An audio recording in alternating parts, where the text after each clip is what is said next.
আসসালামু আলাইকুম। আমি আজকে আপনাদের সামনে কিছু গুরুত্বপূর্ণ কথা এবং কিছু অনুমেয় কষ্ট এগুলো বলার জন্য এসেছি। আমি একজন পুলিশ সদস্য। আমি সমগ্র জাতির কাছে একটা অনুরোধ নিয়ে আসছি এবং আমার যারা পুলিশ ভাই বন্ধু ব্যাটসম্যান বলার জন্য আসছি, সমগ্র দেশের মানুষের সামনে কিছু কথা বলার জন্য আসছি। যারা আজকে এই নতুন স্বাধীনতা অর্জন করেছে, যে সমস্ত ছাত্ররা মারা গেছে, সাধারণ মানুষ মারা গেছে, সর্বস্তরের জনগণ যারা মারা গেছে, আমি তাদের প্রতি সমবেদনা এবং দুঃখ প্রকাশ করছি। এবং আমার যারা পুলিশে যারা মারা গেছেন যে সমস্ত ভাইয়েরা, তাদের প্রতি আমার সমবেদনা, তাদের পরিবারের জন্য আমার সমবেদনা। তো আমরা নিম্নপদস্থ কর্মকর্তারা যারা ডিপার্টমেন্টে চাকরি করি, আমাদের আদেশ মানতে হয়, নির্দেশ শুনতে হয়। আজ দেখেন যে সাধারণ শিক্ষার্থীরা মারা গেছে, পুলিশ যারা মারা গেছে তারা সব নিম্নপদস্থ কর্মকর্তারা, যারা আদেশ দিচ্ছেন, নির্দেশ দিচ্ছেন। অন্য কোনো বাহিনীর কোনো সদস্য মারা যায় নাই। তো এখানে একটা প্রশ্ন থেকে যাবে, পুলিশ কেন? পুলিশের দেশের জাতীয় ভিলেন। এই পুলিশ সর্বপ্রথম ৭১-এর মুক্তিযুদ্ধের সময় রাজাকার বাহিনীর বিরুদ্ধে আর জাতীয় ভিলেনে পরিণত করছে কিছু স্বার্থান্বেষী মহল। আমাদের পুলিশের কিছু স্বার্থবাদী উদ্ধার করছে। আজ এতগুলো মানুষ মারা গেছে। আমি একজন পুলিশ, এর বাইরে আমি একজন ছাত্র ছিলাম। ডিপার্টমেন্টকে কলুষিত করছে, এটা অপরাধ। আমি একজন সন্তানের বাবা। আমার 2 বছর বয়সে একজন সন্তান বাড়ি নাই। আমার ভাইরা মারা গেছে, তা ছোট ছোট ছেলেমেয়েরা বলতেছে আমার বাবা কই। এগুলো কোনো মতেই মেনে নেওয়া যায় না। যারা সাধারণ মানুষ মারা গেছে তাদের পরিবারের কি অবস্থা? আজ আমার পুলিশরা যেখানে পাচ্ছেন সেখানে নির্মমভাবে মৃত্যুবরণ করতেছে, পিটিয়ে মারতেছে। এর কারণ কি? আজ আমাদের কিছু সত্যান্বেষী কিছু বড় মহলের অফিসারদের কারণে। তারা বিভিন্ন লোকের তোষামত হাজার হাজার কোটি টাকার মালিক হয়ে তারা এখন টাকা দিছে। এই মৃত্যুর ভাই, এই পুলিশ মৃত্যুর ভার কে নেবে? পুলিশের মৃত্যু বিচার হবে না বাংলাদেশে দিয়েছেন, তাদের প্রত্যেকের বিচার হবে। এবং চিহ্নিত যেসব পুলিশ অফিসারের পুলিশ ডিপার্টমেন্টে আছে তাদের অবিলম্বে প্রত্যাহার চাই এবং তাদের বিচার চাই, অফিসারদের নিতে হবে। কোন অফিসার দেখছেন রাস্তায় মারা গেছে? মারা যায়নি। এই হত্যাকাণ্ডের বিচার চায়। অবিলম্বে সব দুর্নীতিবাজ পুলিশ কর্মকর্তাদের অব্যাহতি দিয়ে তাদের শাস্তির আওতায় আনতে হবে। এই পুলিশ হত্যার দায় সফলতা আমার কি হবে না হবে আমি সে পরোয়া করি না। আমি শঙ্কিত সেই পরিবার নিয়ে। বাচ্চাগুলো এতিম হয়েছে, তা সাধারণ মানুষ মরেছেন, আমি তাদের থেকে ব্যতীত। নির্মমভাবে অত্যাচার করছে। আমি আমার কষ্টের সঙ্গে বলতে হয়, আমি একজন পুলিশ পরিবারের ছেলে। আমার বাবা ডিউটিরত অবস্থায় অন ডিউটি দিতে পারছি মানুষের কাছে। আমি একজন পুলিশের সন্তান। আমার ছেলে মেয়ে কীভাবে পরিচয় দেবে তাদের সহপাঠীদের কাছে যে আমার বাবা একজন পুলিশ? পরিচয় হয়ে গেছে। এই মানুষগুলো এদের মৃত্যু উচ্চ পর্যায়ে থেকে সর্বনিম্ন পর্যায়ে এর সাথে যারা জড়িত ছিলেন তাদের দেওয়া লাগবে, তাদের এগেনস্টে হবে। নিউজ পাইলাম সকালবেলা অনেকে পুলিশ মরে গেছে, তার কোনো হদিস নাই। এখন অনেকে আটকা আছে, সবাই প্রাণ ভয়ে আপনাদের স্বার্থ উদ্ধারের কারণে পুলিশকে ব্যবহার করছেন প্রত্যেকটি ক্ষেত্রে। এটা আর কেউ মেনে নিতে পারে? আজ নির্বিকারে যতগুলো মানুষ মারছেন, আজ এই মৃত্যু পুলিশ কর্মকর্তারা যারা আছেন এর সাথে জড়িত সবার বিচার হবে, বিচার করতে হবে। কেউ না করুক, আমি করবো। নিজেদের স্বার্থ উদ্ধারের কারণে আজ পুলিশ বাহিনীকে মৃত্যুর মুখে ঠেলে দিচ্ছেন। তাদের কথা একবার চিন্তা করেনি। আপনি নির্দেশ দিচ্ছেন, নয়তো এই পুলিশ কখনো এদের গায়ে গুলি চালাইতাম না। কখনোই আমরা গুলি ডিপার্টমেন্টের ম্যাক্সিমাম 80% পুলিশ এখন সবাই পড়াশোনার সাথে জড়িত, সবাই ছাত্র। এখন কোথায় আছেন আপনারা? একজন বড় বড় অফিসাররা কোথায় আছেন? বেরোয় আসেন। নামে বিপর্যস্ত বৈষম্য সৃষ্টি করছেন আপনারা। প্রতিটা ক্ষেত্রে পুলিশের আইন, এটাই নিয়ম, এটাই শিখাইছেন পুলিশ ডিপার্টমেন্টকে। এগুলো হবে না কোনো পালাইয়ে। যেখান থেকে পলায় যান এই পুলিশ আপনাকে খুঁজে বের করবে। কথা বলাতে অনেক পুলিশের চাকরি খেয়ে দিয়েছেন আপনারা সুযোগ পেয়ে। স্বার্থের কারণে অনেক পুলিশকে বলে পুলিশের প্রয়োজন। আপনাদের স্বার্থের শিকার তারা, আপনাদের স্বার্থের বলি তারা করছেন। অবিলম্বে তাদেরকে চাকরিতে আনবেন আপনারা। এটা আমার অনুরোধ। সিচুয়েশনে ঠেলে দিয়ে গেছেন। নিশ্চিত মৃত্যু। পুলিশের মানুষ নির্মমভাবে পিটাই মারতেছে। প্রত্যেক পুলিশ পরিবারের যে আক্রোশ, যে কষ্ট, আপনারা সবাই চিহ্নিত। আপনারা সবাই এই বাংলাদেশের দুর্নীতিবাজ পুলিশ অফিসারদের আপনারা সবাই চিনেন। এই বিচার চাই আমরা। সাধারণ জনগণের হত্যার বিচার চাই, পুলিশ হত্যার বিচার চাই। পুলিশ হত্যার বিচার না হওয়া পর্যন্ত আমার সহপাঠী ভাইরা মারা গেছে, আমার পরিচিত ভাইরা মারা গেছে। জবাব দেওয়া লাগবে।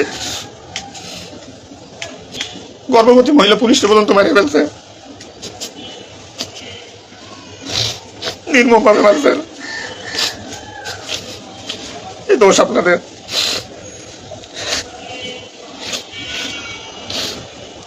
চাকরির ভয় নাই, চাকরি যায় ভিক্ষা করে খাবো। নির্যাতনের মানব না। কি করছেন পুলিশ ডিপার্টমেন্টের জন্য আপনারা? কত পুলিশ মারা গেছে তা তো ঠিক নাই। বিচার হবে, বিচার আমি করবো, কেন করবো? পুলিশ ডিপার্টমেন্টে প্রত্যেকটা সেক্টরে দুর্নীতি। আমি পুলিশ হয়ে আমার কোনো কাজের জন্য আমাকে অর্থ দিতে হয়, টাকা দিতে হয়। এতে নির্লজ্জতার কি কি কি করবো আমি? সাধারণ মানুষ দূরের কথা, আমরা কোনো পুলিশের কাছে সহযোগিতার জন্য গেলে তারা আমাদেরকে মূল্যায়ন করে না, কোনো কাজে হেল্প করে না, কোনো কিছুতে সুবিধা দিতে চায় না। আজ ডিপার্টমেন্টে বৈষম্য সৃষ্টি করে থেকে গেছেন আপনারা। এত কিছুর দরকার হয় কেন আপনাদের? আজ আপনারা কেউ মারা যাননি, সবাই নির্দেশ দিয়ে যান। পুলিশ ডিপার্টমেন্টের অনেকে আছে যারা এর সাথে জড়িত না, সরাসরি গুলি করতে চায় নাই, বাধ্য করছেন, নির্মম মৃত্যুর দিকে ঠেলে। নতুন দিনের সূচনা হয়েছে বাংলাদেশে, স্বাগত জানাই। আমি মানুষের জন্যই পুলিশ, আইন শৃঙ্খলার জন্যই পুলিশ, সাধারণ মানুষের জন্যই পুলিশ। তুমি পুলিশ আজকে পুলিশ কারো স্বামী, কারো বাবা, এটা চিন্তা করবেন। ডিপার্টমেন্টের যে সমস্ত অসাধু কর্মকর্তারা আছেন প্রত্যেকটা, আজ আপনাদের স্বার্থের কারণে, আপনাদের কারণে আজ ডিপার্টমেন্টের এই হতে পারতেছি না। আমি তো বেঁচে আছি, তারা মারা গেছে, কি নির্মম ভাবে মারা গেছে, মেরে ফেলছেন আপনারা। তো আমি শুধু পুলিশ বাহিনীরা যারা আক্রান্ত করছেন, আপনাদের বিচার করব, আপনাদের বিচার হবে, সবকিছু দায়ভার আপনাদের। চিন্তায় মারা যাওয়া পুলিশের ছেলেমেয়েরাও চিৎকার করে বলতে আমার বাবা কই। সহ্য করার মতো না, মানুষ হিসেবে সহ্য করার মতো না। তো পরিশেষে একটা কথা বলবো, আমার যারা ডিপার্টমেন্টে আছেন, চাকরি করতেছেন, করেন, সমস্যা নাই, চাকরি ছাড়ারও দরকার নাই। শুধু বিবেকের কাছে একটু প্রশ্ন করেন যে এরা আমাদের কিভাবে আমাদের ব্যবহার করছে ডিপার্টমেন্টে। যে সরকারি আসুক, তাতে কিচ্ছু আসা যায় না। তো আমার একটা দাবি, এখন পুলিশ হিসেবে, এখন পুলিশের সন্তান হিসেবে এদের বিচার চাই। আমি 100% বিচার চাই।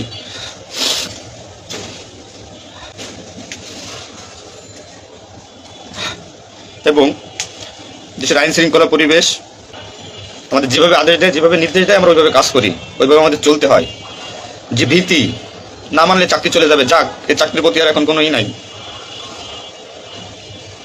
তবে আগে পুলিশ বাহিনীটাকে সুশৃঙ্খল করুন, আইন শৃঙ্খলা সুশৃঙ্খল করবেন। এবং আপনারা যারা সাধারণ মনে করতেছেন পুলিশ ঘৃণিত, পুলিশ অপরাধী, হ্যাঁ পুলিশ অপরাধী, পুলিশ অপরাধ করছে তার চাকরি বাঁচানোর জন্য, এবং তার মাসুল পুলিশকে দিতে হয়েছে জীবনের বিনিময়ে। আপনারা দয়া করে পুলিশকে খারাপ বলবেন না। পুলিশের প্রতি অনেক, পুলিশ আপনাদের শুভাকাঙ্ক্ষী। এবং বাংলাদেশটার যে বর্তমান পরিস্থিতির উপরে আমি একটা কথা বলবো, সর্বস্তরের মানুষকে দেশটাকে আবার সুন্দরভাবে গড়তে হবে, এটাই সবচেয়ে বড় কথা। এবং ফার্স্ট অফ অল এটাই হচ্ছে বাস্তবতা, দেশটাকে আমরা সবাই মিলে গড়ব। এবং পুলিশ বাহিনীর আপনারা যারা পুলিশে আছেন, আপনারা সুশৃঙ্খল হন, মানুষের প্রতি আনুগত্য হন এবং শিক্ষা নেন।